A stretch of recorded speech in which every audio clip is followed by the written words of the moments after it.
Oke, Assalamualaikum warahmatullahi wabarakatuh. My name is Agnes Diah Wiranti. I want to tell short story about a worn pet. Okay, I will start it. Let's see. A worn pet. Characters. Phoenix Jackson is an impoverished elderly black woman whose deep and abiding love for her grandson gives her life meaning. She frequently walks into town to get medicine for him. Phoenix's grandson is a little boy whose injuries never healed after he drank. He is Phoenix's only relative, and the young hunter Phoenix encounters on her way to Neges treats her with condescension, and the staff at the medical clinic in Neges respect Phoenix by referring to her as a charity case. Okay, and then plot orientation. Start in the opening paragraphs. The story introduces the main character, the setting, and the beginning of the journey. Okay, and rising action. The action complicates as Phoenix face difficulties along the path or upward and downward hills animal. The my bus crossing the creek, the dog falling into a ditch, the mess, the barbed wire fence, and the hunter. Okay, next climax. The nurse gives Phoenix the medicine for her grandson. Following action, the attendant gives Phoenix a nickel. Resolution, Phoenix plans to buy a windmill for her grandson and leaves. And then the setting, the Depression era, specifically in rural American South. The woman is overcoming obstacles on her quest to obtain medicine for her grandson, and the long journey starts in the woods of Mississippi all the way to the town of Natchez. Anthem, Charity. The story takes place in December, near Christmas, a time of giving. It is a Christian holiday, commemorating the birth of Christ and the gifts brought to him by the three wise men. And the conflict is that of individual versus society and the four problems that Phoenix faced. As a result of these were her old age, health, grandson's health, and state of poverty.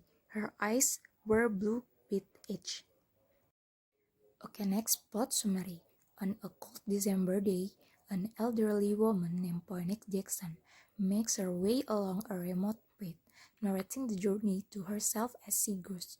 She traverses different kinds of terrestrials, forests, swamps, and fields that test the strength and endurance of her old body.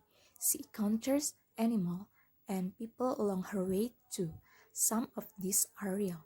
Others are daydreams, memories, or tricks of the eye. One of these animals, a black dog, bowls her over, leaving her lying in a ditch for a while until a hunter, a young white man with a dog of his own chained by his side, stopped to help her up. The hunter and Phoenix chat, mostly about her age and where she is going, which make it seem nice enough, but he's really pretty much a jack. He set his own dog up to take the black dog, and he points his gun directly at Phoenix, which he thinks is really funny. As the two part ways, the hunter advises Phoenix to go home, but she insists on continuing her journey. The path gives way to town, which is decorated for Christmas and filled with people bustling by Phoenix as they go about their business. Phoenix asks one of these people to tie her shoes, and then Phoenix climbs the step to a big building and enters a doctor's office, where she is greeted by a less than friendly attendant.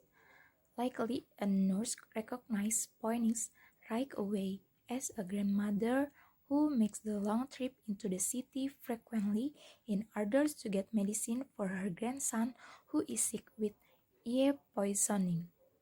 Even though she doesn't think it will help, the nurse gives Phoenix medicine for her grandson's throat, and the attendant gives Phoenix a nickel in the spirit of Christmas. Phoenix decides that she will buy her grandson a paper windmill to bring home to him along with the medicine. Okay, and the last moral message. Hard doesn't mean impossible like Phoenix does. She passed the hard journey to town, but she finally can arrive at town. And the second, you will do everything for your love. Phoenix is willing to find medicine for her grandson, although she must go to town. And the last, don't be racist with someone who is different with you. Guys, that is my video. Thanks for watching. And the last I say, Wassalamualaikum warahmatullahi wabarakatuh. Bye bye.